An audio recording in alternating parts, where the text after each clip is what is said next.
another solution showcase we have, and for that the topping will be compelling case of low cost counter UAS CUAS systems. And for that I would like to invite Brigadier PS Ramesh, veteran army officer. Can we have a huge round of applause? Over to you, sir.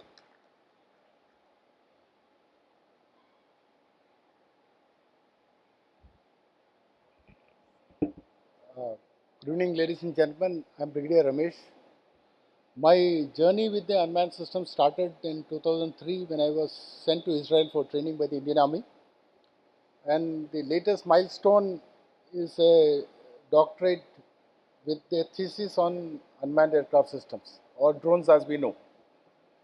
Now imagine that all of us sitting out here were listening to the beautiful Namami Gange anthem, and suddenly you find about 50 odd drones dropping bombs over our top. Possible? It may not be imaginable. We may not have imagined that right now, but who would have imagined the Parliament attack in 2001 or the Mumbai attacks in 26/11 in 2008? It's been 14 years since then. We have had no, or rather, it is 16 years. There's a gap in a major attack, and we should be prepared for something like that happening very soon.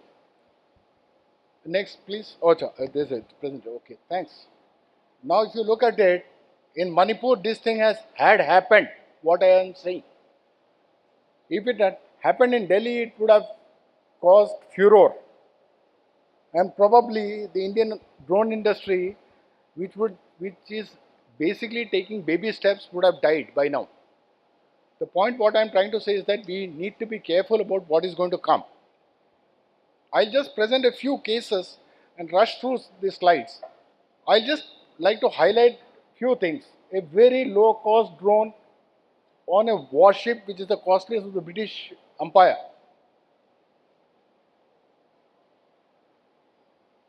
This is the Venezuelan president, an assassination attempt with again a low cost multi-copter which is available commercially off the shelf. Gatwick airport disruption over 2 days. Imagine the quantum of money which has been lost apart from the inconvenience cost. Spying on a nuclear plant that happened in America, one of the most advanced countries in the world. Saudi Aramco airfield, vital assets. Attack in Abu Dhabi airport. In this case, the attack did not come from inside, or it was not localized, it came from across the border. But the implication was that the UAE government had banned the use of civilian drones for a short period of time. Back sports stadium. Now, this is a attack on a Russian military base in 2018. There was not too much of a damage. The reason being, they had adequate air defense protection. Now, a lot of us are getting, watching the Russia-Ukraine conflict and getting away with wrong ideas in the sense that these are these small FPVs or some bombs dropping here and there is changing the battlefield scenario. No. Battlefield scenario changing was what happened in 1982 in the Bekaa Valley operations in Lebanon, used by the Israelis. This the Russia-Ukraine conflict, there's not been much of an impact because there is a blanket air defense cover which prevents large-scale damage being done by the drones.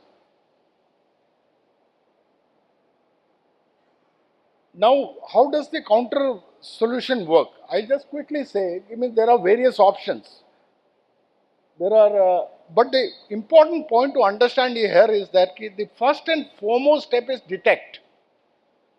Destruction comes much later. Introduction, and you can have n number of means to destroy, but if you cannot detect, then you are defenseless. And right now, we are all sitting ducks. Now, as I was mentioning, there are various means of detection, there are various means of interdictions. You can even use stones to strike down a drone if you want to. Now, if you analyze the detection sensors, not one detection sensor is capable of covering all the aspects. So, somewhere there is a window which is open. The problem is everybody is focused on finding an umbrella cover. That means you are trying to find a solution for a military type unmanned system where countering an unmanned system, whereas the threat is a off the shelf equipment which is available off the shelf. You, why should you waste 1,000 rupees for countering something which is going to cost the counter something which is costing just 10 rupees? Now, just look at our scenario. This is what happened in India, and that's a very recent. A drone was spot flying over the Prime Minister's residence. Even the Prime Minister of India is defenseless as on today. It was, of course, spotted, and although it was not destroyed, whatever happened. Now, BSF seizing Chinese weapons across the border using rudimentary drones is happening almost on daily basis. Even as I speak, there must be something which is coming across the border. Again, if you see, means there are numerous places where the attack can happen, and in view of the recent happenings in Lebanon, the threat becomes even more. What we need to understand is that across all the border, there are people sitting there thinking 24 into 7 of doing some damage. Their only job is to do that, and therefore we also need to think on some lines. So the takeaway from here is that if you are going for an integrated system of sensors, it is going to be cost prohibitive. It is going to be very, very expensive. It is not going to be possible for, unless the funding is very, very high. Big companies may be able to do it, but small companies, it is beyond it. But even a startup or a small MSME is intending to do it, identify the sensor which is capable of tackling the majority of this rudimentary, commercially off the shelf drones. What we require is that you should be able to acquire, anybody wanting to install a counter drone system in their society or in their house, they should be able to buy it off the shelf. And unless we start thinking of this right now today, all that has been discussed in the morning about the geospatial or the agriculture and all those things, that is not going to happen. The government of India will ban the use of drones for civil applications in no time. If there is a security breach, not just in India, it can happen anywhere in the world.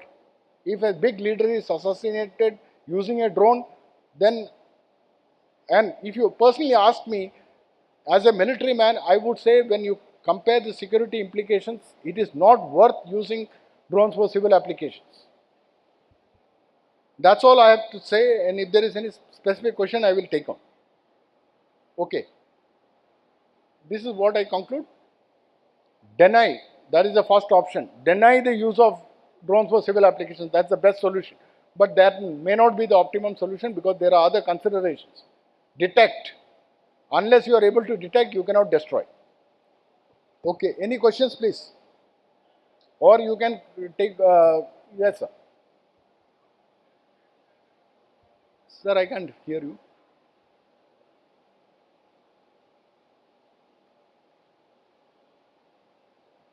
At, at present, that J&K, Punjab, Rajasthan and Myanmar area, we don't have any anti-drone system with the defense. No sir.